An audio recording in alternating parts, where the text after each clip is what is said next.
Have you ever pondered over the baffling mystery of the disappearance of Frederick Valentich? Picture this. It's the evening of October 21st, 1978. A young Australian pilot named Frederick Valentich embarks on what should be a routine flight over the Bass Strait. His aircraft, a Cessna 182L, takes off from Melbourne's Moorabbin Airport, destination King Island. But this is no ordinary journey. Valentich, with about 150 hours of flying experience under his belt, radios Melbourne Flight Service during his flight. He reports an unidentified aircraft tailing him, his engine running roughly, his final words chillingly cryptic. "It's not an aircraft." Then, silence. No trace of Valentich or his aircraft is found, despite extensive search efforts. Theories abound, from UFO abduction to staged disappearance, but the truth remains elusive. Join us as we unravel the enigmatic tale of Frederick. If you're intrigued by this mystery, don't forget to like, subscribe, and share our video. Also, hit the bell icon for the latest updates on this and other fascinating stories. Who was Frederick Valentich, and what was the flight that led to his disappearance? Frederick Valentich was an Australian pilot who stepped into his Cessna 182L, registered as VH-DSJ, on the evening of October 21st, 1978, never to return. With roughly 150 hours of flight experience under his belt and a Class 4 instrument rating, Valentich was qualified to fly at night under specific conditions. This fateful evening, he was embarking on a journey from Melbourne's Moorabbin Airport to King Island.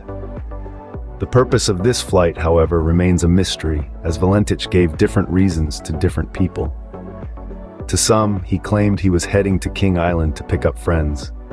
To others, he mentioned his objective was to collect crayfish. Regardless of the purpose, he was expected to land on King Island that evening, but destiny had other plans. The flight took a turn for the strange at approximately 7:06 in the evening. Valentich radioed Melbourne Flight Service, reporting an unidentified aircraft tailing him at an altitude of about 4,500 feet. His casual report soon transformed into a distress call, as he informed air traffic control that the mysterious craft was now hovering 1,000 feet above him, and his engine had started to perform poorly. His final chilling words over the radio were, "It's not an aircraft." Valentich's interest in unidentified flying objects was well known, and he had previously expressed concerns about potential encounters with them. With a flying record that was not without its flaws, including instances of straying into controlled zones and deliberately flying into clouds, some speculated that his fascination with UFOs might have played a role in his mysterious disappearance. What seemed like a routine flight soon took an eerie turn. What was the unidentified aircraft Valentich reported? This question has puzzled aviation enthusiasts and ufologists alike for decades. The encounter began around 7:06 in the evening, as Valentich was navigating the vast expanse of the Bass Strait. He radioed Melbourne Flight Service, reporting an unidentified craft following him. He described it as being at an altitude of about 4,500 feet, an unusual detail that added an eerie touch to the enigma. The situation rapidly escalated, with Valentich relaying his distress to air traffic control. He informed them that the unidentified aircraft was now about 1,000 feet above him. His voice carried a tone of increasing concern as he described his engine running rough, a potential sign of mechanical failure. But what truly sent chills down the spine of everyone listening was his final assertion, "It's not an aircraft."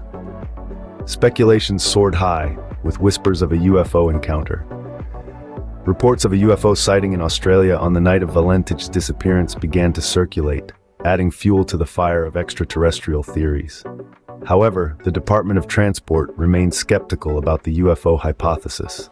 Some officials proposed an alternative theory, suggesting that Valentich might have become disoriented, seeing his own lights reflected in the water, or lights from a nearby island while flying upside down. This theory posits that his belief in UFOs, combined with the stress of the situation, may have led him to misinterpret what he was seeing. His checkered flying record, including incidents of straying into controlled zones and deliberately flying into clouds, seemed to support this hypothesis. But regardless of the theories and speculations, the truth remains shrouded in mystery. As the situation escalated, Valentich's final words were chillingly cryptic. "It's not an aircraft." Who was Frederick Valentich, the man behind the controls? This question leads us into a deeper understanding of the person that was at the heart of this enigma. Valentich, a 20-year-old Australian, was not your average pilot. With around 150 hours of flying under his belt, he had a keen interest in aviation that was matched only by his fascination with the unknown. Valentich was an ardent believer in unidentified flying objects, or UFOs as they're more commonly known. He held a deep-seated fear of these extraterrestrial entities and had often voiced concerns about potential attacks. This belief in the unknown, coupled with his passion for flying, painted a unique picture of the man in the cockpit on that fateful night. But Valentich wasn't just a dreamer with his head in the clouds. His flying record was checkered, marked with incidents of straying into controlled airspaces and deliberately flying into clouds. These actions suggest a pilot who was not afraid to push boundaries and perhaps even court danger. So, who was Frederick Valentich? He was a young man with a love for the skies, a fascination with the unexplained, and a daring streak that set him apart from the rest. Valentich was not just an ordinary pilot. His beliefs and experiences added layers to the unfolding mystery. What happened after Valentich's disappearance, you may wonder? Well, despite the extensive search efforts, the mystery remains shrouded in ambiguity.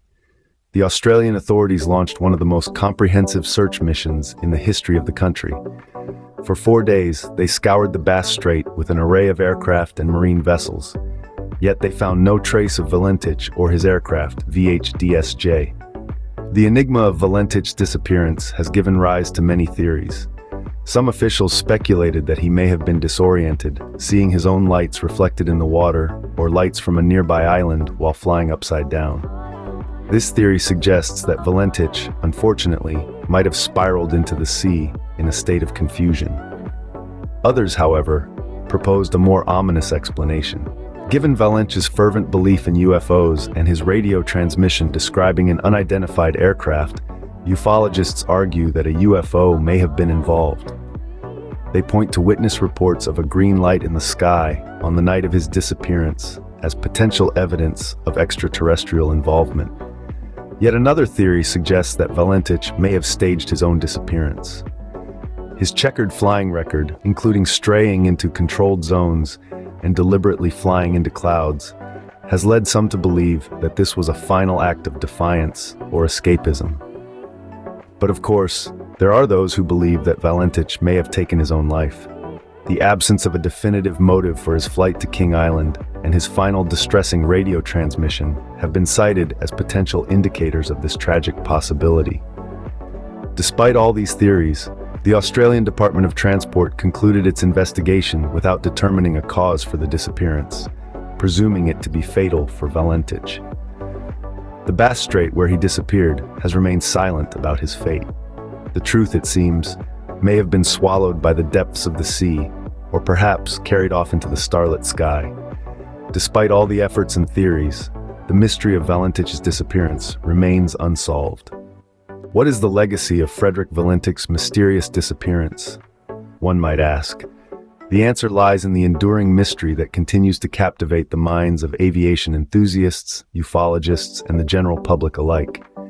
Valentich's disappearance has left an indelible mark on Australian aviation history, a haunting reminder of the unknown that still lurks in the vast expanses of our skies.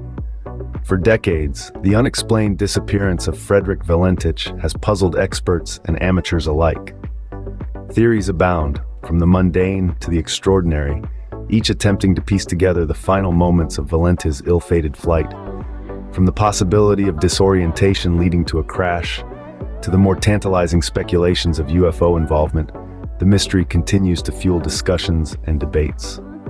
But perhaps the most intriguing part of Valentich's legacy is the discovery that occurred 5 years after his vanishing act. In a twist of fate, an engine cowl flap from Valentich's aircraft was found washed ashore on Flinders Island. The discovery added a new layer to the mystery, yet it failed to provide any definitive answers. Was it a clue, or merely a piece of debris carried by the currents of the Bass Strait? We may never know. Despite the passage of time, the Valentich mystery remains as compelling as ever. It serves as a reminder of our enduring fascination with the unexplained and the lengths we are willing to go to seek answers. Valentich's disappearance is a testament to the human spirit's relentless pursuit of truth, even when faced with the seemingly impossible. In the end, the legacy of Frederick Valentich's mysterious disappearance is not so much about the answers we've found, but the questions that still remain. It's a story that continues to captivate, a mystery that continues to baffle, and a legacy that continues to endure.